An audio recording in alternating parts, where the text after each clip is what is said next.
sekalian, rasa sambung kepada Allah. Al-Quran mengatakan bahwa di dalam tafsir fi Al-Quran disebutkan as-salatu bima'na silatun wa liqa'un bainal abdi wa rabbi. Rasa sambung, bagaimana kita rasa sambung kepada Allah bisa terjadi sementara kita tidak tahu di mana Allah, bentuknya seperti apa, sehingga membayangkan pun tidak. Bagaimana kita bisa membayangkan sesuatu yang tidak bisa digambarkan sesuatu, sehingga inilah yang kita pikirkan selama ini. Kita bingung bagaimana kita bisa dapat respon Allah Subhanahu wa taala. Selama ini kita merasa tidak disambung oleh Allah. Kalau kita perhatikan sebuah benda, kalau sebuah benda seperti matahari, planet-planet seperti bumi, bintang dan seterusnya, Allah mengatakan wasyamsu tajri li mustaqarrin laha dzalika taqdirul azizil alim. Matahari bergerak mengikuti takdir, kehendak, kemauan Allah. Suatu benda bergerak bukan bergerak sendiri, tapi bersambung, mengikuti kehendak Allah. Sehingga Allah mengatakan, fa'auha rabbuka ilas sama'i wal ard. Allah mewahyukan kepada langit dan bumi. Artinya, langit dan bumi mengikuti gerak kemauan Allah Subhanahu wa taala. Saya mengibaratkan sama dengan hidung kita, nafas kita. Nafas kita bergerak bukan dari pikiran kita, bukan kemauan kita. Tetapi rasa nafas kita ini ketika bergerak, ketika kita tahan, ada satu kehendak yang di luar pikiran kita. Perhatikan ketika Anda menahan nafas Anda. Beberapa menit saja pastilah Anda tidak akan kuat. Tapi apa? Ada satu gerakan yang bukan kehendak kita. Itulah nafas kita telah bersambung dengan Allah. Tanpa sambungan Allah, tanpa kehendak Allah, nafas kita tidak bersambung. Nah, bagaimana juga ketika Allah mengajarkan seorang bayi ketika dia menyusu kepada ibu. Bagaimana ia bisa merasakan, bagaimana bisa menghisap susu ibu. Sementara ayah dan ibunya tidak pernah mengajarkan menghisap susu itu. Nah, inilah dikatakan sebuah pengertian yang mengalir terhadap anak kita. Sebuah pengertian juga mengalir terhadap lebah. Fa'auha rabbuka ilan nahli.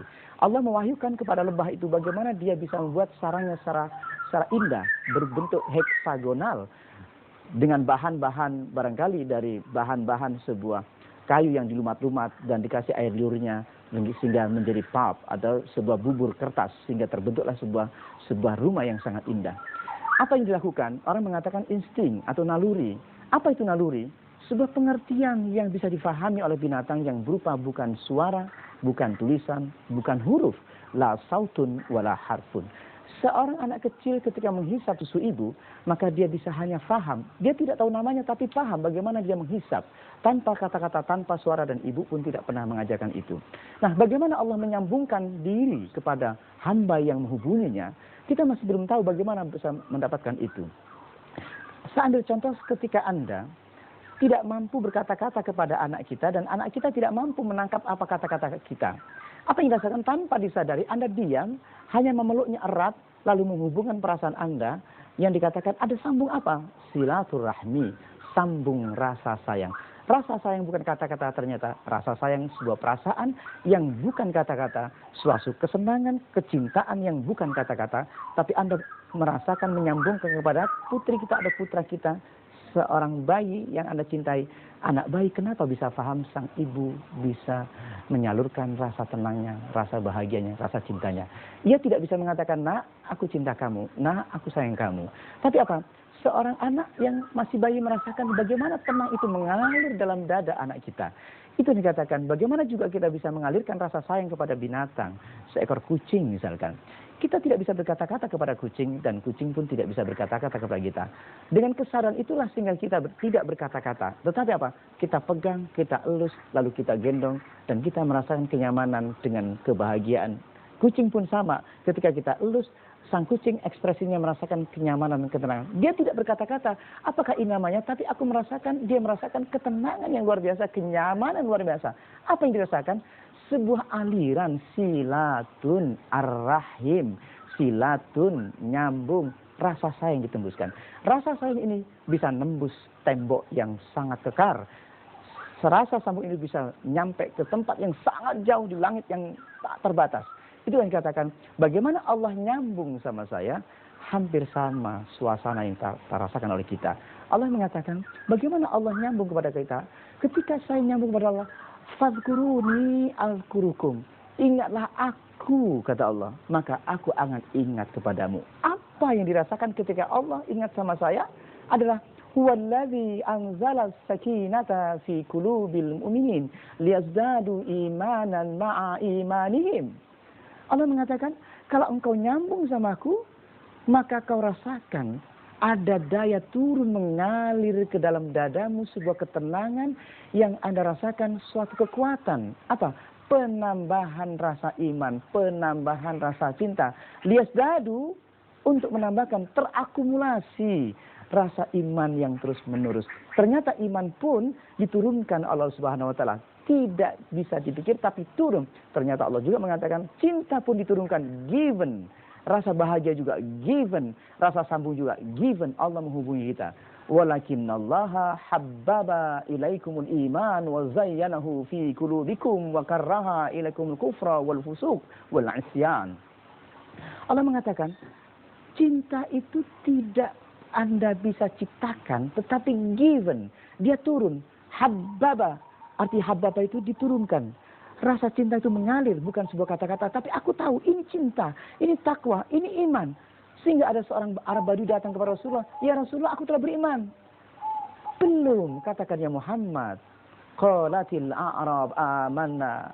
Kullam tu'minu walakin kulu aslamna. Walamma yadkhulil iman fi qulubikum. Katakan Muhammad, belum, bahwa iman itu bukan berasal dari secara fisik, tapi iman itu habbaba, diturunkan sebuah cinta mengalir dalam hatimu, sehingga Arab Badui dikatakan kau belum beriman karena iman turunnya ke dalam hatimu, bukan sama fisikmu, bukan pikiranmu.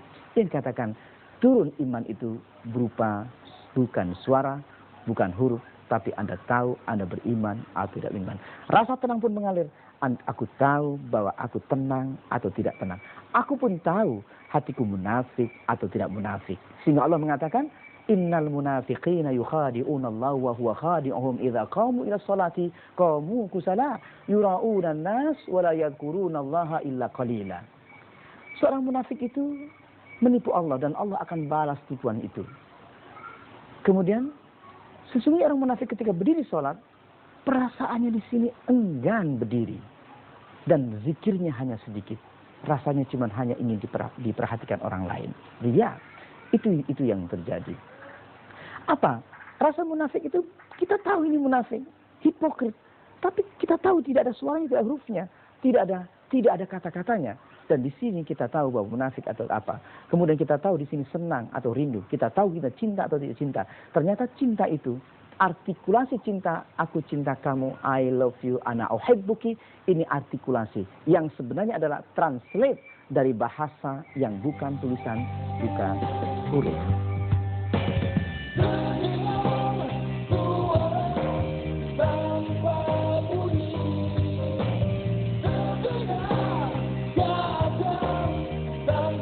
Jamaah sekalian, rasa sambung ini bisa dipahami oleh lebah, sehingga dia bisa menciptakan rumahnya.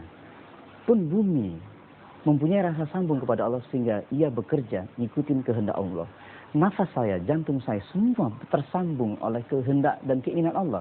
Pun Allah juga menyambungkan dirinya kepada hati orang mukmin, lunak dan tenang. Sehingga ketika kita menyebut nama Allah, Allah mengatakan, ala bizikrillahi tatmainnul qulub. Andalah yang tahu bahwa Anda tenang atau tidak. Andalah yang tahu yang mengatakan hati Anda gelisah atau tidak gelisah. Andalah yang tahu bahwa di sini ada rindu atau tidak rindu. Andalah yang tahu Anda takwa atau tidak takwa. Dan Andalah yang tahu Anda takut, was-was, la khaufun alaihim walahum yahzanun. Seorang mukmin itu tidak pernah ada rasa takut dan khawatir dalam hatinya. Semua di sini adalah sifat-sifat ini ada di sini. Baik dan buruk ada dalam hati kita. Wa nafsi wa ma sawwaha fa alhamaha fujuraha wa taqwaha. Demi jiwa, kepada jiwa itu diturunkan ilham kejahatan dan ilham ketakwaan. Berupa apa? Berupa ilham, alhamaha. Alhama itu apa? Di dalam tafsir-tafsir sebutkan ilham itu adalah sebuah pengertian yang disusupkan ke dalam hati seseorang secara penuh dan utuh. Dan dia mengerti tanpa kata-kata, tapi faham apa yang dirasakan. Rasa senang, rasa cinta pun bukan kata-kata. Nah, inilah yang terjadi. Di saat kita nyambung sama Allah, pastilah Anda paham nyambung atau tidak nyambung. Ketika engkau mengatakan, Ya Allah, Ya Rahman, respon Allah Anda bisa rasakan, kata Allah, Huwallazi anzala sakinata fi qulubil mu'minin liyazdadu imanan ma'a imanihim. Ketika engkau nyambung kepadaku, kata Allah, kuturunkan sebuah tenang mengalir dan Anda rasakan mengalir itu. Dan rasakan sampai menambah rasa iman kita kepada Allah Subhanahu wa Ta'ala. Berarti Anda punya fasilitas untuk memahami apa yang diturunkan Allah Subhanahu wa Ta'ala. Pun kita juga bisa merasakan bagaimana Allah tidak suka sama saya. Sehingga rasa gelisah, rasa ketakutan dan seterusnya terjadi dalam diri kita ini. Nah, ternyata semua ada di dalam hati kita. Pun ketakwaan, cinta, semua berasal dari Allah Subhanahu wa Ta'ala yang turunkan. Ini katakan bahwa betapa Allah juga selalu terus-menerus memberikan daya ilham dalam kita atau di dalam langit dan bumi maupun kepada lebah. Sehingga ternyata kita bisa sambung kepada Allah dengan sangat mengerti. Pun ketika Anda rasakan, di saat Allah mengatakan kalau engkau rasa hatinya mukmin, timbul rasa iman masuk yang diturunkan, walakinallah habbaba ilaikumul iman wa zayyanahu fi qulubikum. Apa yang dirasakan? Cirinya adalah ketika hidayah itu dibuka sama Allah, sehingga dadanya terasa, dada kita meluas, dada kita lega. Afaman syarahallahu sadrahu lil Islam fahuwa ala nurin mir rabbih. Apakah sama orang yang dibukakan dadanya dan kulapangkan dadanya, setelah keluaskan dadanya, apa yang terjadi ketika disebut nama Allah? Innamal mu'minuna alladzina idza dzukirallahu wajilat qulubuhum wa idza tuliyat 'alaihim ayatu zadathum imanan. Ketika daya itu turun ke dalam dada ini, orang mukmin ini cirinya adalah ketika disebut nama Allah tergetar hatinya. Ketika dibacakan ayat-ayat Allah, maka dia akan semakin bertambah menangisnya. Wa mimman hadaina wajtabaina idza tutla 'alaihim ayatul rahman kharru sujada wa bukiya. Anda bisa rasakan ketika Allah membuka dada kita, Allah membuka hati kita, ketika disebut yang Maha Rahman, pasti dia lunglai hatinya. Ketika hati lunglai, pastilah kharru sujada wa bukiya. Dia akan jatuh tersungkur lalu menangis. Ini Allah mengatakan ketika ciri orang mukmin itu diturunkan rasa imannya, ketika disebut namanya saja, pastilah dia akan sangat mampu menyebut namanya, sehingga dia akan jatuh lunglai, kharra yakhiru, jatuh tersungkur lalu menangis. Apa yang dirasakan lagi? Aku merasakan ketika disebut nama Allah, kalikrikum aba'akum au asyadda zikra. Ketika aku sebut nama Allah, rasanya seperti rindu pada ayah. Seperti suasana yang aku gak kuat. Sehingga kerinduan itu menambah, merasuk ke dalam dadaku. Au asyadda zikra. Bahkan lebih itu. Andalah yang tahu bagaimana merasakan kerinduan itu. Bukan rekayasa pikiran kita. Para jamaah sekalian, ketika Allah membuka hidayah, ternyata hidayah itu bisa kita rasakan. Selama ini kita bingung, di mana hidayah itu? Dikira hidayah itu di pikiran kita. Tidak, tetapi di dada kita. Anda bisa rasakan ketika hidayah itu dibuka. Apabila ku ingini orang itu, yuridillahi ayyahdiyahu yasrah. Ketika ku ingini hati hambaku untuk kubuka hidayah, prosesnya adalah dadanya kulapangkan, dadanya keluaskan. Sehingga apa yang terasa keluasan? Orang yang hatinya luas, hatinya lapang, muncullah apa? Kelembutan, ketakwaan, kecintaan, dan kenyamanan ketika beribadah, dan kehusyuan muncul. Apa yang terjadi? Karena fahuwa ala nurin mir rabbih, berupa cahaya menyusup ke dalam dada kita. Ketika dadaku sempitkan, apa yang dirasakan? Seolah-olah dadanya ku angkat, ku tarik sampai ke ruang angkasa, sesak rasanya, sehingga seperti kehabisan nafas. Maka disinilah timbul dada yang sempit, munculnya rasa mana, rasa emosi, gelisah, dan seterusnya. Berarti disesatkan dan dibuka hidayah, bisa kita rasakan. Sehingga Anda hari ini mencoba ketika engkau berzikir mendatangi Allah, apa yang diturunkan kepada Anda? Rasanya Anda bisa tahu bahwa dadaku diluaskan atau tidak luaskan. Ketika Anda gelisah, pastilah dada Anda disempitkan oleh Allah. Yas'adu fis sama, seperti sesak, seperti diangkat ke angkasa. Apa yang terjadi?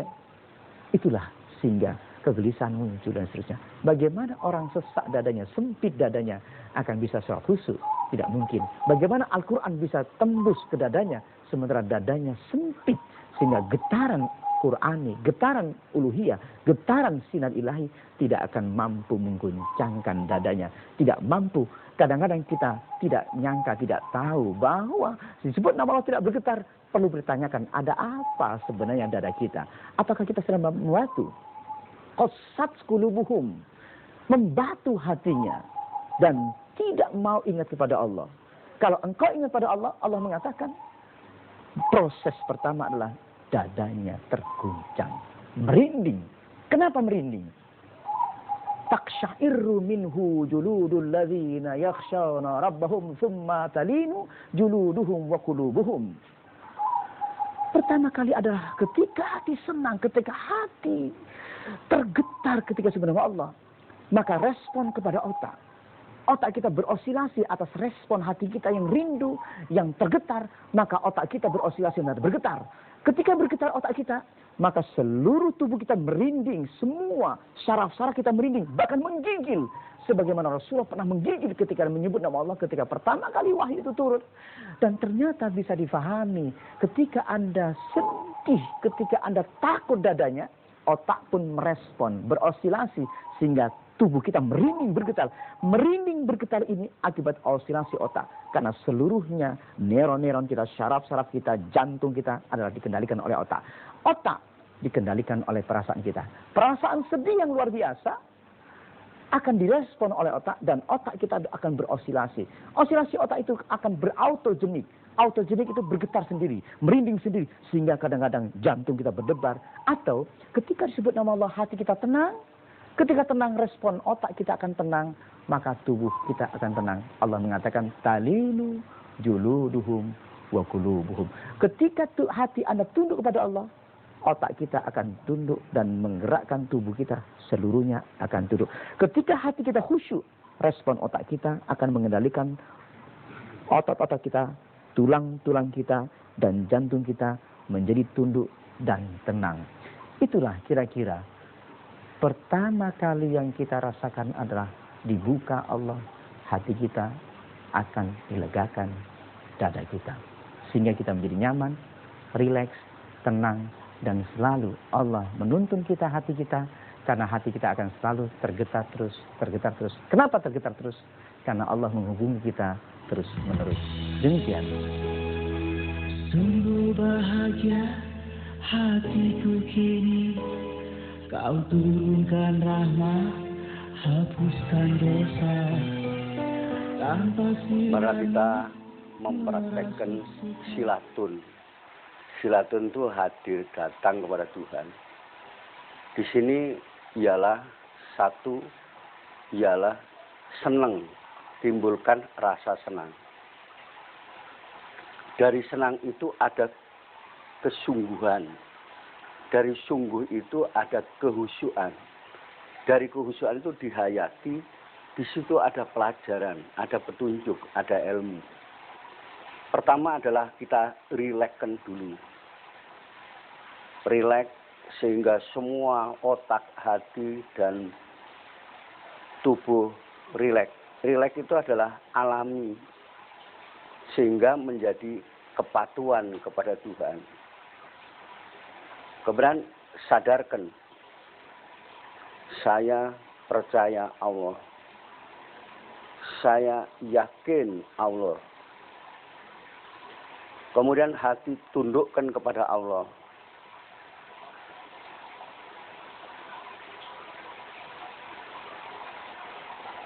Panggil Tuhan, ya Allah, ya Allah,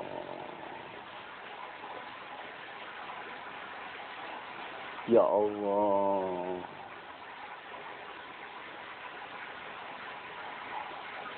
Ya Allah. Terus sekarang kita syahadat di hadapan Allah. Bismillahirrahmanirrahim. Asyhadu an la ilaha illallah wa asyhadu anna Muhammadar Rasulullah. Asyhadu an la ilaha illallah wa asyhadu anna Muhammadar Rasulullah. Asyhadu an la ilaha illallah wa asyhadu anna Muhammadar Rasulullah. Allahumma salli ala Muhammad wa ala ali Muhammad. Ya Allah. Ya Allah. Ya Allah. Ya Allah. Ya Allah. Sekarang perjalanan itulah yang kita lakukan. Suara kita tutup, tetapi ini masih berjalan. Allah tetap berjalan. Untuk para pelajar, supaya hafal jalan itu turunkan lagi. Kemudian kembali, kita naikkan kembali. Ya Allah, datang silatun kepada Allah. Ya Allah. Bisa diulang lagi turun, sehingga hafal jalan itu. Kembali naik. Ya Allah. Ya Allah. Terus kita ikuti, timbulkan rasa senang, kesubuhan. Setelah itu kembalikan semua anasir tubuh. Pikiran, hati, semua wujud kita kembalikan kepada Tuhan. Ya Allah.